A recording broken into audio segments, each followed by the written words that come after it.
Assalamualaikum warahmatullahi wabarakatuh. Kalian pernah lihat enggak orang yang sedang berdebat dan yang didebatkan itu sesuatu yang enggak penting sama sekali?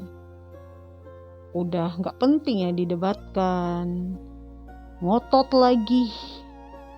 Pernah lihat enggak kayak gitu?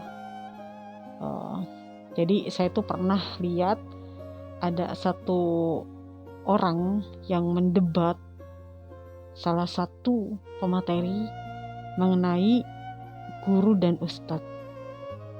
Buat saya hal seperti itu udahlah, gak usah diperdebatkan, gak penting, gak usah diperdebatkan. Guru ya bahasa Indonesia, ustadz ya bahasa Arab, udah beres. Kalau itu diperdebatkan, dipermasalahin, bahkan dibahas gitu, ya nggak ada ujungnya, nggak akan ada perubahan lebih baik juga. Nah gitu, makanya ternyata di dalam hadis Nabi, ciri-ciri orang munafik itu bukan hanya 3. Di hadis dari Abu Hurairah, hadis riwayat Bukhari dan Muslim, ada 3 ciri-ciri orang munafik.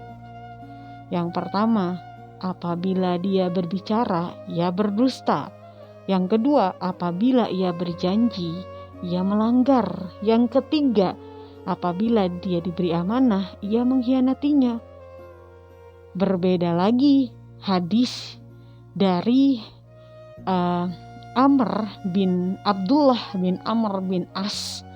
Itu ada 4. Yang pertama, kalau berbicara ia berdusta. Yang kedua, kalau berjanji ia langgar.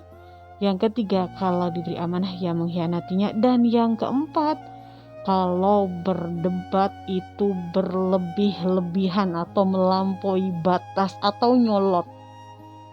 Wah, ini keempat nih. Baru tahu kan? Ternyata ciri-ciri munafik itu bukan hanya 3 loh teman-teman, tapi ada 4.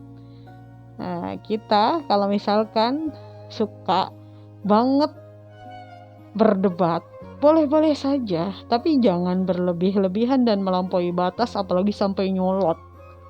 Yang diperdebatkan itu harus bisa memberikan perubahan gitu, bisa memberikan solusi, bukan sebuah kata yang diperdebatkan. Misalkan kayak tadi itu saya pernah tuh ya melihat sendiri kata ustaz sama guru diperdebatkan, itu nggak penting banget gitu ya.